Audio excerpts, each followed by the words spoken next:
Hello, good morning. എല്ലാവർക്കും നമസ്കാരം. London വിശേഷങ്ങളിലേക്ക് സ്വാഗതം. നമ്മൾ ഇന്നൊരു ചെറിയൊരു യാത്ര പോവുകയാണ്. ഇവിടെ സമ്മർ സീസൺ ആയി എന്നുള്ള കാര്യം എല്ലാവർക്കും അറിയാമല്ലോ. അത്യാവശ്യം നല്ല ബ്രൈറ്റ് ആയിട്ടുള്ള ദിവസങ്ങളാണ് ഈ സമയങ്ങളിലെല്ലാം. അപ്പോൾ നമ്മുടെ വീടിന്റെ തൊട്ടടുത്തുള്ള ഒരു ബൊട്ടാണിക്കൽ ഗാർഡൻ എന്നൊക്കെ വേണമെങ്കിൽ പറയാം. പക്ഷേ ബൊട്ടാണിക്കൽ ഗാർഡൻ ഒന്നുമല്ല, നമ്മൾ ഊട്ടിയിലെ ബൊട്ടാണിക്കൽ ഗാർഡനിലൊക്കെ ഉള്ള ഒരു സെറ്റപ്പ് അതേപോലത്തെ ഒരു പ്രതീതിയാണ്. നമ്മുടെ വീടിന്റെ തൊട്ടടുത്ത് തന്നെയാണ് നമ്മുടെ ഹോസ്പിറ്റലിന്റെ അവിടെ ചേർന്നിട്ടുള്ള ഒരു പാർക്കാണ് ഹിഞ്ചിങ് ബ്രൂക്ക് കൗണ്ടി പാർക്ക് എന്നാണ് കൗണ്ടി പാർക്കിന്റെ പേര്. പ്രധാനമായിട്ടും ഇങ്ങനെയുള്ള പാർക്കുകൾ സെറ്റ് ചെയ്തേക്കണം യു കെയിൽ ഓൾ ഓവർ. എവിടെയൊക്കെ താമസിക്കുന്ന ആളുകളായാലും നിങ്ങൾക്ക് നിങ്ങളുടെ വീടിനോട് ചേർന്ന് ഇതുപോലെ ഓരോരോ പാർക്കുകൾ നിങ്ങൾക്ക് സ്പോട്ട് ചെയ്യാൻ പറ്റും. കാരണം മറ്റൊന്നുമല്ല, ഈ വർക്കിംഗ് പേരൻസുകളുടെ മാനസികമായിട്ടുള്ള സ്ട്രെസ് റിലീസാക്കി വിടാൻ വേണ്ടിയിട്ട് ഉണ്ടാക്കിയിട്ടേക്കുന്ന പാർക്കുകളാണ് ഇതെല്ലാം. കാരണം ഒരു പേരന്റ് ജോലിക്ക് പോണ സമയത്ത് മറ്റേ പേരന്റ് എന്തായാലും കുട്ടികളെ നോക്കേണ്ടതായിട്ട് വരും. അപ്പോൾ ഗോൾഡ് അവാർഡ് വിന്നർ ആയിട്ടുള്ള ഒരു പാർക്കാട്ടോ ഇത്. അത്യാവശ്യം വലിയ ഏരിയ ആണ്. അതിന്റെ മാപ്പൊക്കെ കൊടുത്തിട്ടുണ്ട്. നമുക്ക് ഇത്രയധികം സ്പേസും കാര്യങ്ങളൊക്കെ നമ്മുടെ നാട്ടിലുണ്ടെങ്കിൽ പോലും ഇതുപോലെ ഒരു സെറ്റപ്പ് ആയിട്ട് ഒരു സംവിധാനം എൻ്റെ പഞ്ചായത്തിലില്ല. അതുപോലെ തന്നെ കോതമംഗലം ഏരിയകളിൽ ഉള്ളതായിട്ട് എനിക്ക് തോന്നണില്ല. ഇത്രയും ഏരിയ ആട്ടോ ഞാൻ ഉദ്ദേശിച്ചത്. ഈ പറഞ്ഞ പോലെ നമുക്ക് ഓരോ കുഞ്ഞു കുഞ്ഞു പാർക്കുകളെല്ലാം ഉണ്ട്. എന്നിരുന്നാലും ഇത്ര വൈഡായിട്ട് ഒരു സെറ്റപ്പ് ഞാൻ നാട്ടിൽ എനിക്ക് ഇതുവരെ ഫീൽ ചെയ്തിട്ടില്ല. അങ്ങനെ ആകെ ഫീൽ ചെയ്തേക്കുന്ന ഒരേ ഒരു സ്ഥലം ഊട്ടിയാണ്. ഊട്ടിയിൽ നമ്മൾ പോയ സമയത്ത് അതുപോലെ ബൊട്ടാണിക്കൽ ഗാർഡൻ എന്ന് പറഞ്ഞു കഴിഞ്ഞാൽ അത്രയ്ക്കും വിശാലമായിട്ടുള്ള സ്പേസ് ഉണ്ട്. നമുക്ക് നടക്കാൻ സൗകര്യമുണ്ട്. എല്ലാം സെറ്റ് ചെയ്തേക്കണം. അവർക്ക് അതുപോലത്തെ ഒരു ആംബിയൻസ് ഉണ്ട് അവിടെ. പക്ഷെ ഇവിടെ എങ്ങനെയാണെന്ന് വെച്ച് കഴിഞ്ഞാൽ, ഇപ്പൊ ഞങ്ങളുടെ വീടിന്റെ അടുത്തുള്ള ഒരു സെറ്റപ്പാണിത്. ഹോസ്പിറ്റലിനോട് ചേർന്നിട്ടുള്ള ഒരു പാർക്കാണിത്. സ്കൂൾ അവധികളിലും അതുപോലെ തന്നെ സ്കൂളില്ലാത്ത സമയത്തും വൈകുന്നേരം ഒരു പേരന്റ് വൈകുന്നേരം ഡ്യൂട്ടി കഴിഞ്ഞ് വീട്ടിൽ വരണമെങ്കിൽ വൈകുമല്ലോ. അപ്പോൾ 3 മണിയാകുമ്പോൾ ഇവിടുത്തെ സ്കൂളുകളെല്ലാം കഴിയും. അതിനുശേഷമുള്ള സമയം നമുക്ക് മക്കളെ കൊണ്ട് സ്പെൻഡ് ചെയ്യാൻ പറ്റുന്ന ഒരു സംവിധാനമാണ് ഈ സെറ്റ് ചെയ്തേക്കുന്നത്. ഇങ്ങനെയുള്ള സ്ഥലങ്ങളിലൊക്കെ വ്യക്തമായിട്ടുള്ള ഗേറ്റ് വെച്ചിട്ട് പാർക്കിംഗ് സ്പേസുകളുണ്ട്. ഈ പാർക്കിംഗ് സ്പേസുകളിലൊക്കെ നമ്മൾ പൈസ കൊടുക്കേണ്ടതായിട്ടുണ്ട്. കാറ് പാർക്ക് ചെയ്യണമെങ്കിൽ നമ്മൾ അതത് കാറ് സ്പോട്ട് വരച്ചിട്ടിട്ടുണ്ട് അവിടെ കൃത്യമായിട്ട്. അവിടെ വണ്ടി കൊണ്ടുവന്നിടുക, അതിനുള്ള പൈസ നമ്മൾ കൊടുക്കുക. 1 മണിക്കൂറിലേക്ക് 1 പൗണ്ടാണ് കൊടുക്കേണ്ടത്. അത് നമ്മൾ പേ ചെയ്യാതെ ഇവിടെ ഇങ്ങനെ ബോർഡ് വെച്ചിട്ടുണ്ട്. ടിക്കറ്റ് മെഷീനും അവിടെ തന്നെ ഉണ്ട്. Have you paid and displayed എന്ന് വെച്ച് കഴിഞ്ഞാൽ നിങ്ങൾ പൈസ ആദ്യം അടച്ചിട്ട് വണ്ടിയിൽ നമ്മൾ ഡിസ്പ്ലേ ആയിട്ട് ആ ടിക്കറ്റ് അതിന്റെ പ്രിന്റ് ഔട്ട് എടുത്തിട്ട് വണ്ടിയുടെ സ്റ്റിയറിങ്ങിനോട് ചേർത്ത് മുകളിലായിട്ട് വെച്ചേക്കണം. അവർക്ക് കാണാൻ പാകത്തിന് അവരുടെ ഏതെങ്കിലും ഈ കൗൺസിലുള്ള ഉദ്യോഗസ്ഥന്മാരെ ഏതെങ്കിലും വന്നിട്ട് റാൻഡംലി ചെക്കിംഗ് ആണ്.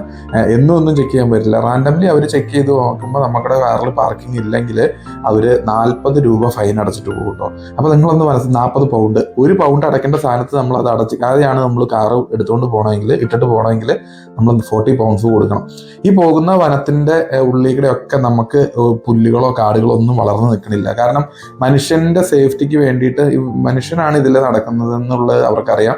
നമ്മുടെ നാട്ടിലെ റബ്ബറും കൂടിനെയൊക്കെ ഒരു ഫീല് കിട്ടുന്ന ഒരു രീതിയിലാണ് പ്ലാന്റേഷനും എല്ലാം ചെയ്തേക്കണം കേട്ടോ. അവര് മഹാഗണി പോലത്തെ ഒരു മരമാണിത്. പക്ഷെ മഹാഗണി അല്ല, എന്നാലും തേക്കും അല്ല. ഇതിൻ്റെ അകത്ത് ഇപ്പോൾ ഈ വിന്റർ കഴിഞ്ഞതുകൊണ്ട് ഇലകൾ ഉണ്ടായി വരുന്നുള്ളൂ. കുറച്ചുകൂടെ സീസൺ ആയി കഴിഞ്ഞ് കഴിഞ്ഞാൽ ഫുള്ള് വനത്തീക്കട നടക്കുന്ന ഒരു പ്രതീതിയാണ് നമുക്ക് ഉണ്ടാവുക. വോക്ക് വേ ആയിട്ട് സൈക്കിൾ പാത്ത് ആയിട്ട് ഉണ്ടാവും. ഇതുപോലെ സെറ്റ് ചെയ്തിട്ടുണ്ട്. നമുക്ക് ഈ വനത്തിന്റെ അകത്തേക്കടെയൊക്കെ, വനം എന്ന് ഉദ്ദേശിക്കുന്നത് ഈ പാർക്ക് തന്നെയാണ്. ഈ പാർക്കിന്റെ അകത്തേക്കടെ നമുക്ക് സൈക്കിൾ ചവിട്ടാൻ പറ്റും. അതുപോലെ തന്നെ ഈ വികലാംഗർക്കുള്ള വണ്ടി ഉണ്ടല്ലോ, ചെറിയ 4 വീലുള്ള ഒരു കുഞ്ഞു വണ്ടി, ബാറ്ററിയിൽ ഓപ്പറേറ്റഡ് ആയിട്ടുള്ള വണ്ടി. ആ വണ്ടി ഈ പാർക്കിന്റെ എല്ലാ ഭാഗത്തേക്കടെയും കൊണ്ടുപോകാൻ പാകത്തിന്. അതുപോലെ ഈ സ്റ്റെപ്പുകളില്ല, കയറ്റിറക്കമില്ല, അതുപോലെ തട്ടുതട്ടായിട്ട് ഉള്ള സെറ്റപ്പുകളൊന്നുമില്ല. അങ്ങനെയൊക്കെയാണ് ഇവർ സെറ്റ് ചെയ്തേക്കുന്നത്. അതൊക്കെയാണ് ഈ പോകുന്ന വഴിയിലൊക്കെ നമുക്ക് പട്ടികളെ നടത്തിക്കുന്ന ഒരു സംവിധാനമുണ്ട്. ഇവരുടെ പെറ്റ്സ് പട്ടികളാണ്. അപ്പോൾ ഈ പട്ടികളെ കൊണ്ട് പോകുമ്പോൾ ആ പട്ടികളുടെ അപ്പിയിട്ട് കഴിഞ്ഞ് കഴിഞ്ഞാൽ അത് എടുത്ത് മറ്റുള്ളവർക്ക് ബുദ്ധിമുട്ട് വരാത്ത രീതിയിൽ ഇട്ട് കൊടുക്കാനായിട്ടുള്ള ഡോഗ്സിന്റെ വേസ്റ്റ് ഇടാനുള്ള ബിന്ന് പ്രത്യേകം തന്നെ വെച്ചിട്ടുണ്ട് കേട്ടോ. ഇതൊക്കെ നമ്മുടെ നാട് എത്രത്തോളം വൃത്തിയായിട്ട് ഇടാൻ സാധിക്കും, അതിനെ എത്രത്തോളം വൃത്തിയായിട്ട് കൊണ്ടുപോയി നടക്കാൻ പറ്റും എന്നുള്ളത് ഇവിടെ നിന്ന് നമുക്ക് പഠിക്കേണ്ട കുറെ കാര്യങ്ങളാണ് ഈ ഒരു കൾച്ചർ സംവിധാനങ്ങളൊക്കെ കേട്ടോ. അത് ശരിക്കും പറഞ്ഞാൽ പോസിറ്റീവായിട്ടുള്ള കാര്യങ്ങൾ നമ്മൾ എടുക്കുകയും നെഗറ്റീവിനെ നമ്മൾ ത്രോ ഔട്ട് നമുക്ക് ആവശ്യമുണ്ടെങ്കിൽ എടുത്താൽ മതി. നെഗറ്റീവുകൾ നമ്മൾ മൈൻഡ് ചെയ്യേണ്ട. പോസിറ്റീവായിട്ടുള്ള കാര്യങ്ങളൊക്കെ നമ്മുടെ നാട്ടിൽ ഇംപ്ലിമെന്റ് ചെയ്യാവുന്നതാണ്. ഇതുപോലെ കുട്ടികൾക്കുള്ള പാർക്കുകളുണ്ട്, റൈഡുകളുണ്ട്, സ്ലൈഡുകളുണ്ട്. ഇതിന്റെയൊക്കെ താഴ്ത്തി ബ്ലാക്കിൽ ടാർ ചെയ്തേക്കണല്ല, റബ്ബർ മാറ്റുകളാണ്. കുട്ടികൾ ഇൻ കേസ് ഒന്ന് വീണാൽ പോലും അവർക്കൊന്നും പരിക്ക് പറ്റില്ല. നാട്ടിൽ ഞാൻ എൻ്റെ നാട്ടിലുള്ള ഒരു പാർക്കിൽ പോലും ഇങ്ങനെ ഒരു സെറ്റപ്പ് കണ്ടിട്ടില്ല. കോൺക്രീറ്റ് തറയോ അല്ലെങ്കിൽ കുറെ മണലോ ഇട്ടിട്ടുണ്ടാവുക.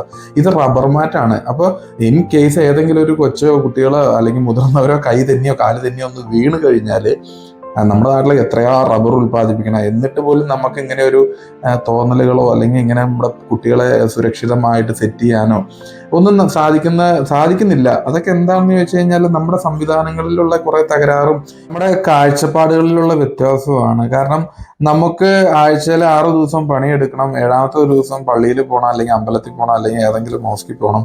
അപ്പൊ അങ്ങനെ നമ്മൾ 7 ദിവസം കഴിഞ്ഞു, നമുക്ക് ഇതുപോലെ എൻജോയ് ചെയ്യാനുള്ള ഒരു സമയമോ സന്ദർഭമോ ഒന്നും ആർക്കും കിട്ടുന്നില്ല. പിന്നെ ഉള്ളത് വലിയ അവധിയാണ്.